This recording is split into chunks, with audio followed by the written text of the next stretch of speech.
Hello. So, discussing whether an officer can have reasonable suspicion that someone is a unauthorized immigrant without using the role of ethnicity or race. So, of course, first of all, reasonable suspicion is not significant to make a formal arrest, but it is important to know that racial profiling is what kind of starts these first or some of these encounters with the cops in the first place.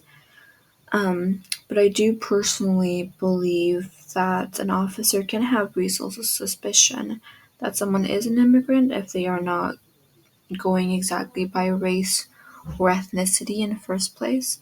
And this is taken from Burton 2015, 3 and 39. So articulable facts are required when doing this, or else it will be more about racial profiling than objective observations. But also it's important to note that a problem that many immigrant communities have encountered and still have continued to encounter, especially during Trump's presidential years, are the mass continuation of being detained and deported. It's from Hugo Lopez, 2011, page 128. Um, so how are how are people, people of color in their community even able to um, help support cops? How are they even able to trust cops at this point? And how do we know if even like police officers have ever used, how are we sure if police officers use objective observations when detaining these people in the first place? So going back to my original thought, I do think officers are able to make reasonable suspicion not based entirely on race. So if the individual is able to provide proper information or documentation when an officer is conducting a lawful stop. So I think that's one factor. Then even if the individual provides, false documents to the officer, then I also think that contributes to reasonable suspicion.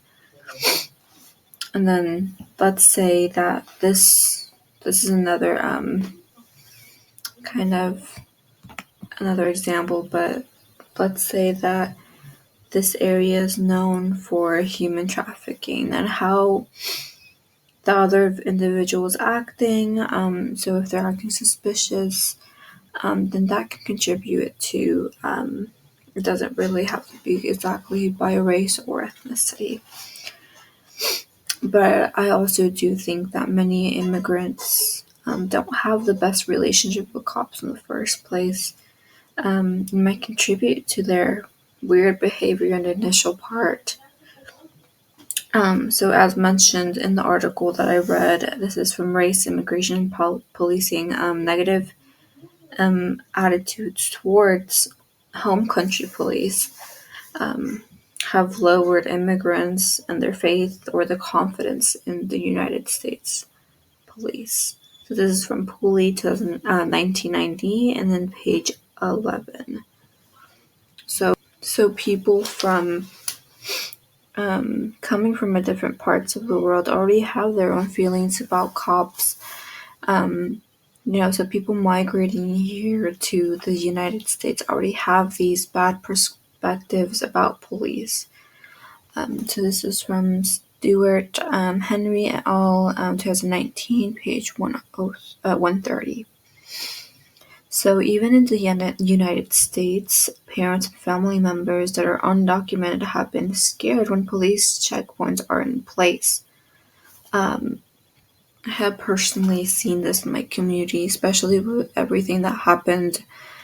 And then when Trump, became president this year, I've seen a lot of Facebook groups post about these stops, and then just community all around, especially the Mexican, the Hispanic community coming together to make sure that the community is safe.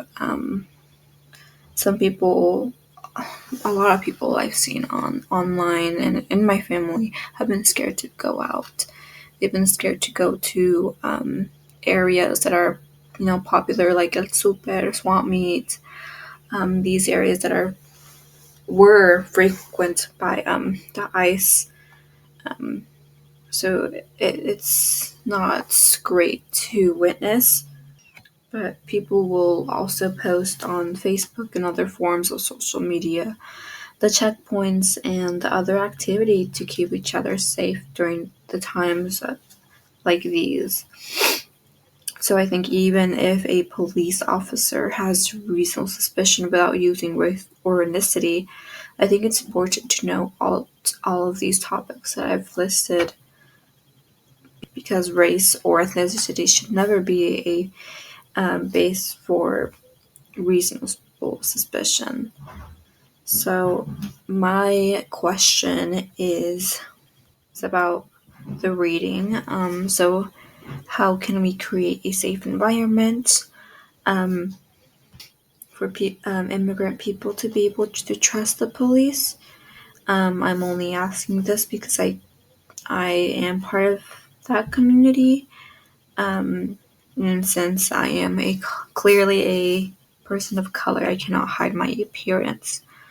So it's, I think, the job of the cop to not racial profile us at the beginning, but how are we, you know, able to trust or continue to build that trust with the police in the first place?